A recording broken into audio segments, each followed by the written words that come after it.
पहला करंथियों 11वां बाब 23 आयत। क्योंकि ये बात मुझे खुदावंद से पहुंची और मैंने तुमको भी पहुंचा दी, खुदावंद यीशु ने जिस रात को पकड़वाया गया रोटी ली और शुक्र करके तोड़ी और कहा, ये मेरा बदन है जो तुम्हारे लिए है, मेरी यादगारी के वास्ते यही किया करो। इसी तरह उसने खाने के बाद प्याला भी लिया और कहा, ये प्याला मेरे खून में नया अहद है, जब कभी पियो मेरी यादगारी के लिए यही किया करो। क्योंकि जब कभी तुम ये रोटी खाते और इस प्याला में से पीते हो तो खुदावंद यीशु मसीह की मौत का इजहार करते हो जब तक वो ना आए।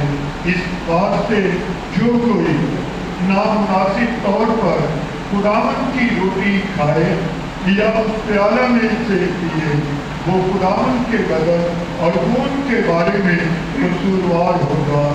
बस आदमी अपने आप को आजमा ले और इसी तरह इस रोटी में से खाए और इस अंगूर के शीरा में से पिए। खुदा अपने कलाम के वसीला हमें बंद कर दे। सब कुछ झुकाएं, आंखें बंद करें, मेज में खाने में शरीक होने के लिए दुआ करें। सब दुआ करें। आसमान के खुदा, मुबारक बाप खुदा, आज जी से हम आपके बेटे बेटियां झुके और उसकी याद को फिर आज ताज़ा करते हैं। हम ईमान रखते हैं यीशु मसीह हमारे गुनाहों के बदले इस दुनिया में आया और उसने शरीर पर अपनी जान दी और अपना लहू हमारे लिए बहाया, ताकि जो कोई ईमान लाए हलाक ना हो बल्कि हमेशा की जिंदगी पाए। आसमानी बाप जिंदा खुदा, बड़े ईमान से आसमानी जिंदा खुदा, बड़े ईमान से आपके कालम इस अंगूर के शीरा गंदम की रोटी को यीशु मसीह के लहू के लिए चलाते हैं और खुदा की कुदरत यीशु के लहू जैसी शिफा कुदरत हम मांगते हैं। खुदा जब आपके लोग इसमें शरीक हों और आप में मजबूत होते जाएं, ईमान में बढ़ते जाएं, रूहानियत में बढ़ते जाएं, हर तरह की बीमारी और मुश्किल से शिफा पाएं। खुदा अंगूर के शीरा गंदम की रोटी को खुदा बाप, खुदा बेटे, रूहुल कुद्दस के नाम से पाक और मसा करते हैं। आमीन।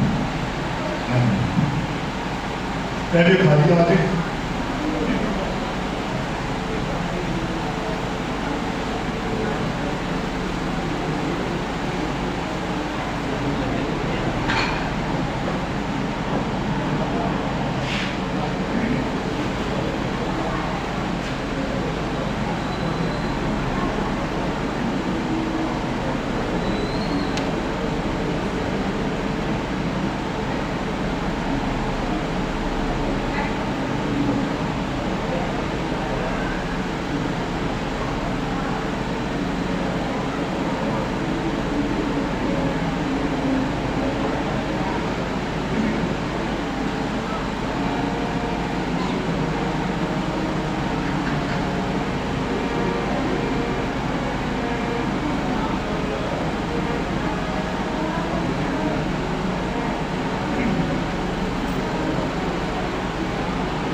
Amen.